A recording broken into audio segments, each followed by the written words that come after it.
Hello friends, स्वागत है आप सभी लोग का हमारे इस यूट्यूब चैनल पर। फ्रेंड्स, हम लोग पढ़ रहे हैं अप्लाइड मैथमेटिक्स फर्स्ट। ठीक है, इसमें आज हम क्लास 3 देखने वाले हैं। 2 क्लास हमारी अपलोड हो चुकी है। अगर आप लोगों ने नहीं देखा है तो आप पहले उन क्लास को पढ़ लीजिए। इसके बाद अगर आप तीसरा क्लास पढ़ेंगे तो आपको ज़्यादा समझ में आएगा। तो इसमें हम लोग पढ़ रहे हैं समांतर श्रेणी। आज हम लोग जो भी क्वेश्चन पढ़ेंगे इसके बाद हमारी समांतर श्रेणी एंड हो जाएगी। इसके बाद हम अगला चैप्टर स्टार्ट करेंगे। ठीक है, तो फ्रेंड्स, जो भी समांतर श्रेणी के जितने भी क्वेश्चन प्रीवियस ईयर में पूछे गए हैं सभी के क्वेश्चन मैं करा दिया हूँ। तो आज मेरी लास्ट क्लास है, इसमें भी जो भी क्वेश्चन बचे हुए थे उनको मैं करा दे रहा हूँ। ठीक है फ्रेंड्स, आप इन सभी क्वेश्चन को ज़रूर प्रैक्टिस करिएगा, क्योंकि आपके बीटी यूपी जो भी एग्ज़ाम कराती है, आपके जो पिछले साल मतलब अभी तक जितने भी मैथ के पेपर बने हैं उन्हीं में से क्वेश्चन उठा के आपको दे देती है। ठीक है, तो फ्रेंड्स चलिए हम इस सेशन को शुरू करते हैं। तो इस सेशन को शुरू करने से पहले आप लोगों को 2-3 मतलब मैं फार्मूले लिखाऊंगा, इसके बाद का ये सेशन शुरू करूंगा। ठीक है, देखिए फ्रेंड्स, ये फार्मूले बहुत ही इंपॉर्टेंट है। पहला इसमें से है, अगर कभी भी आपको समांतर श्रेणी में 3 क्रमागत पद पूछे या 4 क्रमागत पूछे या 5 क्रमागत पूछे, कौन कौन से मानेंगे, तो इनको निर्धारित किया गया है कि आपको 3 अगर क्रमागत पूछता है समांतर श्रेणी को तो आपको कौन सा पद मानना है, अगर 4 पूछता है तो आपको कौन कौन से पद मानने हैं, अगर आपको 5 पूछता है तो आपको कौन कौन से पद मानने हैं। ठीक है, क्योंकि इस पर एक न्यूमेरिकल आपका फिक्स है कि एग्जाम में आना ही आना है। तो फ्रेंड्स, अगर हम समांतर श्रेणी में तीन क्रमागत पद कौन कौन से मानेंगे, इसको देख लेते हैं। सबसे पहला पद a-d मानेंगे, दूसरा a मानेंगे, इसके बाद तीसरा जो मानेंगे a+d। ठीक है, मतलब कि 3 क्रमागत जो पद समांतर श्रेणी में हम मानेंगे वह a-d होगा, a होगा और a+d होगा। इसी प्रकार अगर हमें कहे समांतर श्रेणी में कितने पद, 4 क्रमागत पद मानने के लिए बोलता है, तो हम कौन कौन से पद मानेंगे, a-3d, इसके बाद a-d, इसके बाद मानेंगे क्या फ्रेंड्स, a+d, इसके बाद मानेंगे a+3d। ठीक है, इसी प्रकार से हमने 4 पद मान लिया। कौन कौन से 4 पद हो जाएंगे, वो हो जाएंगे a-3d, a-d, a+d, a+3d। ठीक है, यहाँ पर 4 पद हो गए। इसी तरह से अगर हमें कहता है एग्जाम में कि समांतर श्रेणी में 5 क्रमागत पद मानिए, कितने फ्रेंड्स, 5 क्रमागत पद की बात अगर करता है तो हम कौन कौन से मानेंगे, वह मानेंगे a-2d, a-d, इसके बाद a, इसके बाद a+d, इसके बाद a+2d। देखिए यहाँ पर 5 क्रमागत पद हो गए, एक ये हो गया, एक ये हो गया, एक ए और एक यह हो गया और एक यह हो गया। इसी तरह से आप 5 मानेंगे। अगर 3 कहता तो आप ए मानेंगे, अगर 4 कहता तो आप ए वाला मानेंगे, अगर आपको 5 कहता है तो आप ए वाला मानेंगे। आप इनको जरूर याद रखिएगा। इस पर हमें एक क्वेश्चन करा दे रहे हैं ताकि इस पर आपका कॉन्सेप्ट पूरी तरीके से क्लियर हो जाए कि इस पर क्वेश्चन कैसे आते हैं। ठीक है, चलिए फ्रेंड्स, हम क्वेश्चन को लिखते हैं, इसके बाद इसको सॉल्व करते हैं। तो देखिए फ्रेंड्स, जो आपका क्वेश्चन है, पहला क्वेश्चन है कि ऐसी 3 संख्याएं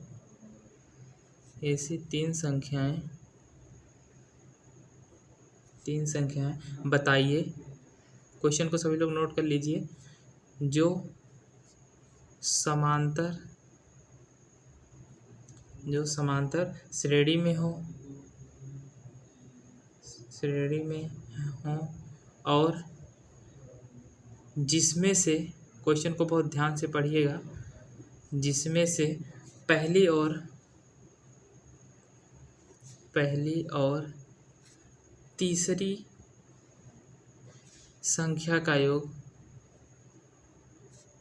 संख्या का योग 12 हो और पहली तथा दूसरी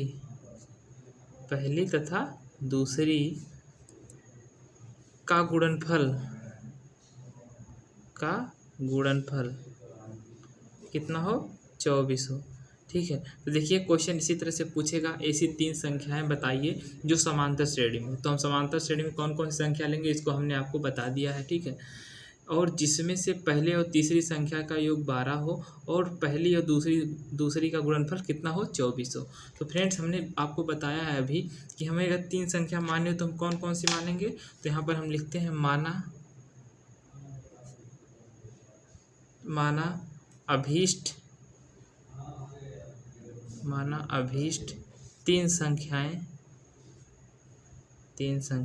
क्या क्या है? तीन संख्या हमने आपको क्या क्या बताया है? एक तो a माइनस डी बताया है, एक a बताया है और एक a प्लस डी बताया है। ठीक है, तो आपको यह ध्यान होगा। इसको ब्रैकेट में कर लेते हैं। ठीक है, एक a माइनस डी मानेंगे, एक a और एक a प्लस डी, क्योंकि हमें यहाँ पर 3 ही माना है, इसलिए हम यहाँ पे 3 माने हैं। ठीक है, तो अब हम क्वेश्चन के अनुसार चलते हैं। अकॉर्डिंग टू क्वेश्चन देखिए फ्रेंड्स, आपको पेपर में बिल्कुल इसी तरह से सॉल्व करना है। अगर आप इसी तरह से सॉल्व करेंगे तो आपको पूरे के पूरे नंबर एग्जाम में दिए जाएंगे। ठीक है, अकॉर्डिंग टू क्वेश्चन क्या कहता है? यहाँ से देखिए, ऐसी तीन संख्याएं बताइए जो समांतर श्रेणी में, हमने ऐसे तीन संख्या मान लिया, और जिसमें से पहली और तीसरी संख्या का योग कितना है? 12 हो। पहली कौन सी है? a है, और तीसरी कौन सी? a है। पहली और तीसरी संख्या का योग 12 है। तो यहाँ पर हम कर लेते हैं। पहली हो गई a माइनस डी, और प्लस तीसरी कह रहा है a प्लस डी, कितना योग कह रहा है? बराबर 12। तो इसको हम सॉल्व कर लेते हैं। a minus D plus a plus D, तो फ्रेंड्स यहाँ पे plus D minus D cut जाएगा, तो यहाँ पे क्या आ जाएगा फ्रेंड? 2a बराबर 12। तो यहाँ पे a बराबर कितना आ जाएगा? 6 आ जाएगा। आपको यहाँ तक समझ में आ गया होगा। ठीक है, a बराबर जब 6 आ गया तो अगला हम आगे इसके पढ़ते हैं। और पहली तथा दूसरी का गुणनफल क्या कह रहा है? पहली तथा दूसरी का गुणनफल मतलब गुणा 24 है। तो पहली क्या है? a माइनस डी है। इसके बाद क्या है? दूसरी क्या है? दूसरी क्या है? a है। इसका गुणनफल कितना दिया है? 24 दिया है। तो फ्रेंड्स a की वैल्यू यहाँ पे कितनी आई है? 6 है, तो a का मान हम यहाँ 6 रख देते हैं। 6 माइनस डी इंटू 6 बराबर 24। जब इसको हम सॉल्व करेंगे तो यहाँ पर फ्रेंड्स जो आपकी d की वैल्यू आ जाएगी वह कितनी आ जाएगी? 2 आ जाएगी। ठीक है, देखिए इसको हम जैसे यहाँ सॉल्व कर रहे हैं, 6 माइनस डी बराबर 24/6 हो जाएगा। ठीक है, 6 चौक कितना हो जाएगा? 24। तो अब यहाँ पर 6 माइनस डी बराबर 4 आ गया। तो डी बराबर कितना? डी को उधर ले जाओ, 6 इधर आएगा तो -4 हो जाएगा। तो डी बराबर कितना आ गया? 2 आ गया। तो यहाँ तक आपको दिखा होगा कि डी बराबर कितना आ गया? 2 आ गया। तो आपको यहाँ तक समझ में आ गया होगा। यहाँ पर देखिए a की वैल्यू भी आ गई और d की वैल्यू भी आ गई। कितना आ गई? a की वैल्यू 6 आ गई और d की वैल्यू 2 आ गई। ठीक है, तो अब हम अभीष्ट संख्या हमसे पूछ रहा है कि वे ऐसी तीन संख्याएं बताइए जो समांतर श्रेणी में हो। तो यहाँ पर हम लिखेंगे अतः। देखिए फ्रेंड्स, हम इधर लिख दे रहे हैं, आपको दिक्कत नहीं होगी। यहाँ लिखेंगे अतः अभीष्ट संख्या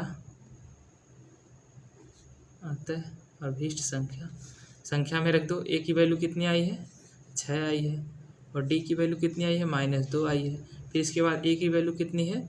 2 आई है, कामा फिर a की वैल्यू कितनी आई है फ्रेंड्स? 6 आई है। फिर d की वैल्यू कितनी आई है? क्योंकि यहाँ प्लस, तो यहाँ प्लस लगाएंगे, और d की वैल्यू कितनी आई है? 2। तो इसको अर्थात कितना आ जाएगा?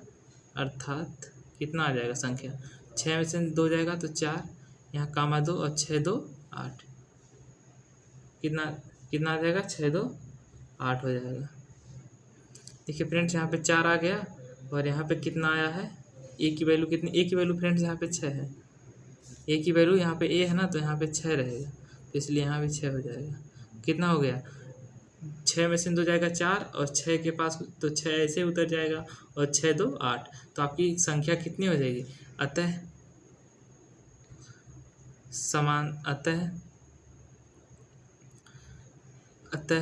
समांतर श्रेणी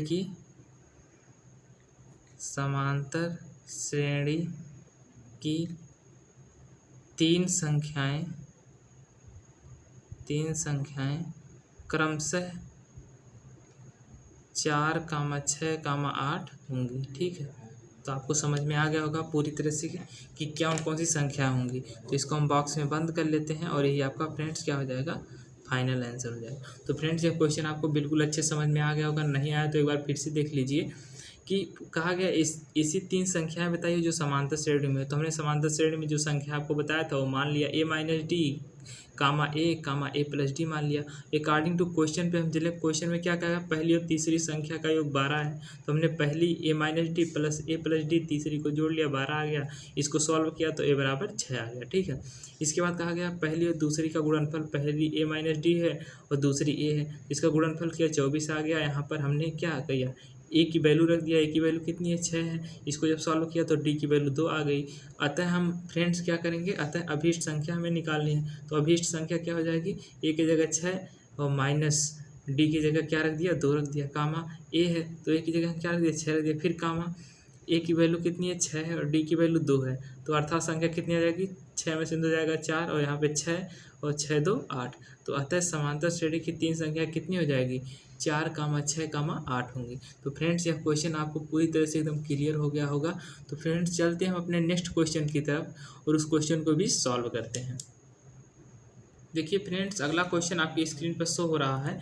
यहाँ पर लिखा गया एक समांतर श्रेणी की n, 2n और 3n पदों का योग क्रमशः s1, s2 और s3 है, तो सिद्ध कीजिए s3 बराबर 3 इंटू ब्रैकेट में s2 माइनस s1। मतलब आपको यह सिद्ध करना है कि n, 2n और 3n पदों का योग क्रमशः s1, s2, s3 है, तो आपको यही चीज़ें सिद्ध करनी है। ठीक है, चलिए फ्रेंड्स इसको प्रूव करते हैं। यह क्वेश्चन फ्रेंड्स आप बिल्कुल दिमाग में बैठा लीजिए, यह क्वेश्चन आपके BTUP मतलब board of technical education Uttar Pradesh 2002 में और आगे इसके काफ़ी बार पूछा गया। ठीक है, आप कोई पेपर उठा के देखेंगे तो ये क्वेश्चन काफ़ी बार पूछा गया है। ठीक है, तो इस क्वेश्चन को बहुत ही बारीकी से हम लोग समझेंगे और इसको सॉल्व करेंगे। तो फ्रेंड्स हम आप लोगों को एक फार्मूला बताए थे, क्या उनका फार्मूला बताए थे n पदों का योग वाला, क्या बताए थे Sn बराबर n/2 ब्रैकेट में 2a plus n minus 1 into D bracket बंद। ठीक है, आपको यही n पदों के योग का फार्मूला हम आपको बताए थे।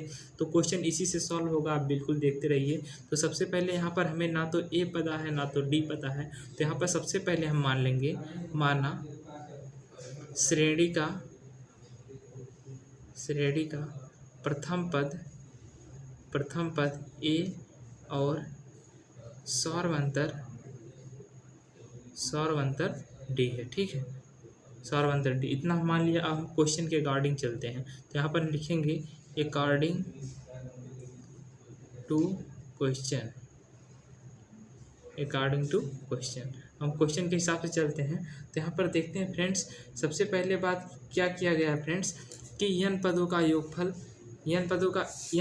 योगफल कितना दिया गया है s1। तो यहाँ पर हम क्या लिखेंगे s1 बराबर n/2, क्योंकि यहाँ n की वैल्यू n ही दी गई है और यहाँ पर प्रथम पद को हमने a ही मान रखा है, प्लस n की वैल्यू कितनी है n है, -1 इंटू डी को हमने डी ही मान रखा है, तो यहाँ पर डी रख देंगे। इसको मान लेंगे फ्रेंड्स हम इक्वेशन नंबर फर्स्ट। ठीक है, इसी तरह से 2n पदों का योग कितना दिया गया है s2, तो फ्रेंड्स यहाँ पर s2 रख देंगे और n की जगह यहाँ पर कितना दिया गया है 2n, तो हम यहाँ पर क्या रख देंगे 2n/2। इसके बाद 2a प्लस n की value 2n minus 1 into D, इसको हम समीकरण क्या मान लेंगे 2 मान लेंगे। इसके बाद दिया गया है 3n पदों का योग कितना दिया गया है s3, तो यहाँ पर s3 हो जाएगा s3 बराबर यहाँ पर n की वैल्यू कितनी हो जाएगी 3n, तो 3n/2। इसके बाद हो जाएगा 2a प्लस n की value 3n minus 1 into D, इसको हम इक्वेशन नंबर 3 मान लेंगे। ठीक है, तो फ्रेंड्स आप इस तरह से इतना मानने के बाद आपको जो अगला स्टेप करना है, जो आपको प्रूव करना है, ये हमें प्रूव करना है, इसका हम राइट हैंड साइड ले लेते हैं। क्या ले लेंगे फ्रेंड्स, यहाँ पर हम इसका राइट हैंड साइड ले लेते हैं।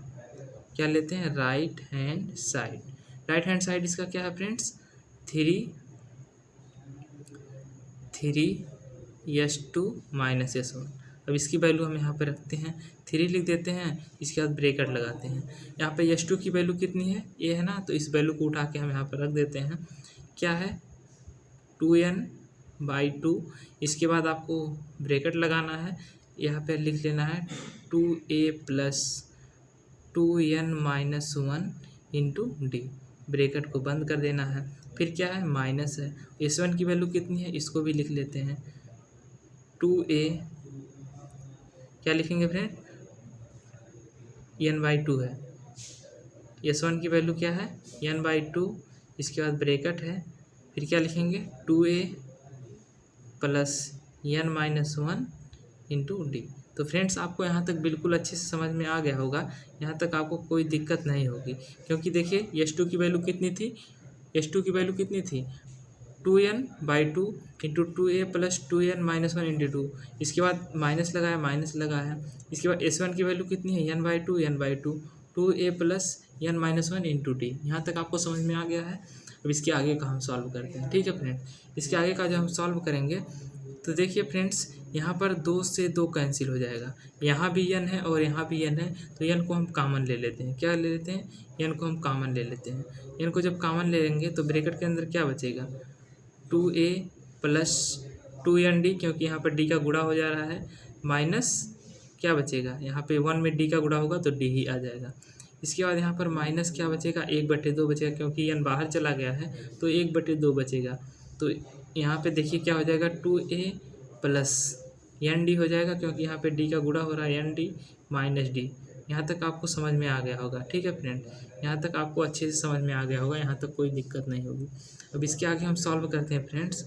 3n, इसके बाद यहाँ पर देखेंगे फ्रेंड्स, यहाँ पे 2 हो जाएगा कि नहीं फ्रेंड्स? यहाँ पे देखिए, यहाँ पे 2 लासा हो जाएगा कि नहीं? 2 यहाँ पे लासा आ गया, इसको हम जब सॉल्व करेंगे 2 यहाँ पे आ जाएगा। इसके बाद यहाँ पे क्या हो जाएगा? यहाँ पे इसका मल्टीप्लाई 4a प्लस 4nd हो जाएगा, फिर माइनस क्या हो जाएगा? 2d, फिर यहाँ पे माइनस का गुणा अंदर हो जाएगा, 2a minus nd plus d।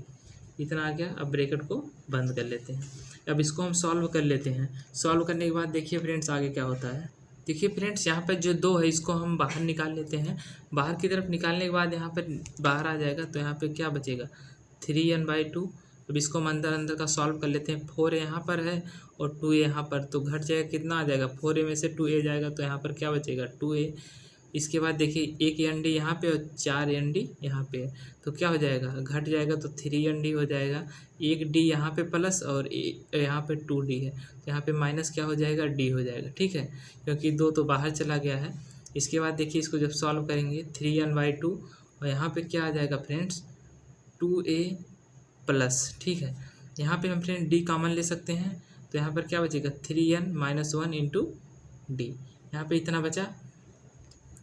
अब देखिए इसके आगे क्या होगा। देखिए फ्रेंड्स, ये जो आया है 3n/2 ब्रैकेट में 2a प्लस 3n माइनस 1, ये किसकी वैल्यू है फ्रेंड्स? ये किसकी वैल्यू है?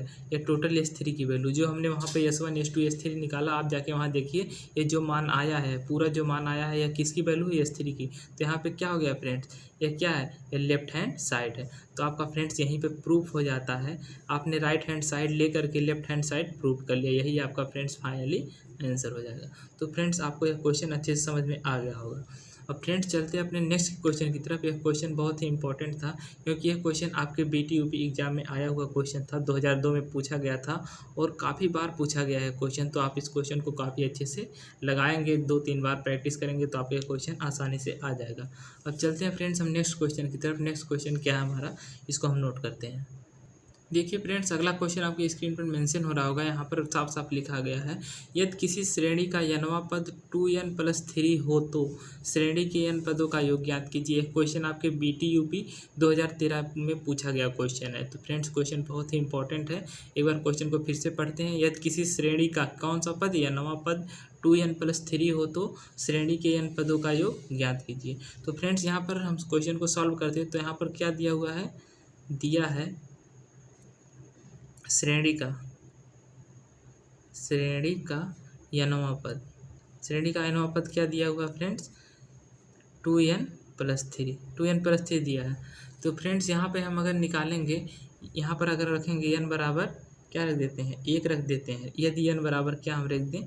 1 रख दें, तो श्रेणी का प्रथम पद, तो श्रेणी का प्रथम पद को किससे पद करते हैं? a से। तो ये क्या हो जाएगा? यहाँ पे n बराबर 1 रखते हैं, 2 × 1 + 3, तो प्रथम पद कितना आ जाएगा? 5। यदि हम फ्रेंड्स क्या पुनः यदि हम n बराबर यहाँ पर क्या रख देते हैं फ्रेंड्स? 2 रख देते हैं। यदि n बराबर हम यहाँ पे 2 रख देते हैं, तो श्रेणी का दूसरा पद क्या हो जाएगा? तो श्रेणी का दूसरा पद क्या हो जाएगा? यहाँ पे आगे चलते हैं। 2 n की वैल्यू कितनी आ गई? अब 2 यहाँ पर रख देते हैं, +3 बराबर कितना हो जाएगा? 7। अब यहाँ पे फ्रेंड्स श्रेणी का प्रथम पद मिल गया और दूसरा पद भी मिल गया 7। प्रथम पद कितना मिला है फ्रेंड्स? 5, और दूसरा पद कितना मिला है फ्रेंड्स? आपको 7 मिला है। अब हम इसके आगे का सॉल्व करते हैं। हमने देखा कि फ्रेंड्स श्रेणी का प्रथम पद 5 मिल गया है और द्वितीय पद 7 मिल गया, तो यहाँ हम फ्रेंड्स सौर अंतर निकाल सकते हैं। सौर अंतर कितना हो जाएगा फ्रेंड? 7 - 5 बराबर 2। सौर अंतर को किससे प्रदर्शित करते हैं? डी की वैल्यू आ गई। डी बराबर कितना आ गया? 2 आ गया। और ए बराबर आप जान ही रहे हैं, जो प्रथम पद होता है वही ए से प्रदर्शित करते हैं, तो ए बराबर 5 और डी बराबर 2 आ गया। अतः फ्रेंड्स हम निकाल सकते हैं श्रेणी का, अतः श्रेणी के n पदों का योगफल, के n पदों का योगफल। तो श्रेणी के n पदों का योगफल का फार्मूला आप लोग जानते हैं फ्रेंड्स, क्या होता है? Sn बराबर n/2 2a plus n-1 into T. ठीक है, तो यहाँ पे हम वैल्यू को रख देते हैं। तो n की वैल्यू कितनी दे गई है? n ही है, n/2। a की वैल्यू कितनी निकल कर आई है? यहाँ पे 5 आई है, तो 5 रख देते हैं, प्लस n ही रहेगा। इसके बाद यहाँ पे का -1 है, फिर d की वैल्यू कितनी आई है? 2 आई है। ठीक है, तो इसको हम सॉल्व करते हैं। अगर n/2, 2 यहाँ से कामन, 2 यहाँ से कामन, तो इसको बाहर निकाल लेते हैं। यहाँ पे 2 हो जाएगा, 2 को बाहर निकाल देते हैं, 5 बचा, प्लस n-1 बचेगा। यहाँ पे ये 2 से कैंसिल हो जाएगा, तो यहाँ पे क्या बचा? n। इसके बाद क्या बचेगा अंदर? 4, 5 में से 1 चला जाएगा, 4 बचेगा, प्लस n। तो यहाँ पे क्या आ जाएगा? यही फ्रेंड्स n पदों का योगफल यही आ जाएगा, आपका यही आंसर हो जाएगा। तो यहाँ पर हम लिखेंगे अतः श्रेणी के n पदों का योगफल n इंटू 4 प्लस n होगा। यही आपका फ्रेंड्स फाइनल आंसर हो जाएगा। तो फ्रेंड्स आपको तीनों क्वेश्चन काफ़ी अच्छे से आ गया होगा। नहीं आया है तो वीडियो को 1-2 बार रिवाइज करके देखिए, आपको पूरा आ जाएगा। 2 से 3 बार प्रैक्टिस करेंगे तो आपका क्वेश्चन एकदम दिमाग में बैठ जाएगा। ठीक है, तो आप इन क्वेश्चन की प्रैक्टिस जरूर करिए, क्योंकि ये सभी के सभी क्वेश्चन आपके एग्जाम में आए हुए हैं। इसी तरह से हमारा समांतर श्रेणी का यह चैप्टर एंड होता है। अब हम अगला चैप्टर लेके आएंगे, उसको भी जो भी क्वेश्चन आपके एग्जाम में आए हों सभी क्वेश्चन कराएंगे, विथ आपके सभी डाउट उस चैप्टर से रिलेटेड क्लियर हो जाएंगे। तो फ्रेंड्स ये सभी क्वेश्चन बहुत ही इंपॉर्टेंट है, जितने क्वेश्चन अभी तक कराए गए हैं। तो आप इसकी नोट्स जरूर बना लीजिएगा और इसको साथ ही साथ डेली प्रिपरेशन करते रहिएगा। चलिए फ्रेंड्स, मिलते हैं नेक्स्ट वीडियो में, तब तक के लिए जय हिंद, वंदे मातरम।